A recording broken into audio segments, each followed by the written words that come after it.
பாஜக நடத்திய மாநாட்டில் அதிமுக முன்னாள் அமைச்சர்கள் பங்கேற்றது வெட்கக்கேடானது என அமைச்சர் ரகுபதி விமர்சித்துள்ளார்.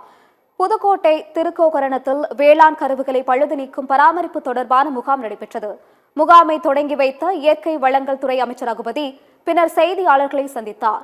அப்போது பேசிய அவர், மணல் குவாரிகளை திறக்க உச்சநீதிமன்றம் அனுமதி கொடுத்துள்ள நிலையில் சுற்றுச்சூழல் துறையின் அனுமதி பெற்று விரைவில் மணல் குவாரிகள் திறக்கப்படும் என தெரிவித்தார். மதுரையில் பாஜக நடத்திய மாநாட்டில் பேசிய பவன் கல்யாண் தமிழகத்தில் இந்துக்களை வாழ விடுவதில்லை என பேசியதற்கு கண்டனம் தெரிவித்தார். ஆந்திராவில் வேண்டுமென்றால் அப்படி இருக்கலாம், தமிழகத்தில் அவ்வாறு கிடையாது என பதிலடி கொடுத்தார். இந்த கூட்டத்தில் அதிமுக முன்னாள் அமைச்சர்கள் பங்கேற்றிருக்காங்க, எதிர்பார்க்குறீங்க? வெட்கக்கேடான விஷயம். முருகன் மாநாட்டில் அதிமுக அமைச்சர் கலந்து கொண்டது மட்டுமல்லாமல் பெரியார் குறித்தும் அதே போல அண்ணா குறித்தும் விமர்சனம் செஞ்சு குறும்பட வெளியிடும் போது அமைதி காத்திருக்காங்க. அதை நீங்கள் எப்படின்னு பார்க்குறீங்க? அவங்க அண்ணா திராவிட முன்னேற்றக் கழகம் என்கின்ற பெயரை வைத்துக் கொள்வதற்கே தகுதியற்றவர்களாக ஆகிவிட்டார்கள். திராவிடத்தை வீழ்த்துவோம் என்று சொல்லித்தான் இந்த முருகன் மாநாட்டை நடத்தி இருக்கிறார்கள்.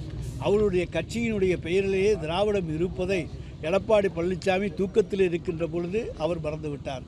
மற்றவர்களும் இன்றைக்கு மறந்துவிட்டு பாரதிய ஜனதாவினுடைய கொத்தடிமைகள் நாங்கள் என்பதை அவர்கள் இன்றைக்கு நிரூபித்திருக்கிறார்கள். தமிழ்நாட்டில் கிடைத்திருக்கிற அருமையான அடிமைகள் அவர்கள்.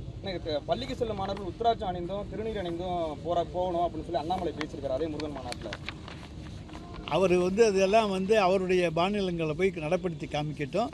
இங்கே நாங்கள் எந்த விதமான மத கலாச்சாரத்துக்கும் இடம் கொடுக்க மாட்டோம். எல்லா மாணவர்களும் ஒன்று, அவர்கள் அண்ணன் தம்பிகளாகத்தான் தமிழ்நாட்டினுடைய பள்ளிகளிலும் கல்லூரிகளிலும் இருக்கிறார்கள். எல்லா மாநிலத்திலும் கலாட்டாவை உருவாக்கி, அங்கே பயங்கரவாதங்களை உருவாக்கி, சண்டை சச்சரவுகளை உருவாக்கி, அதிலே சந்தடி சாக்கிலே நுழைந்தார்கள். இங்கே அப்படி நுழைவதற்கு இந்த திராவிட மாடல் அரசு பாரதிய ஜனதா கட்சியை எந்த காலத்திலும் அனுமதிக்காது. அடித்து விரட்டப்படுவார்.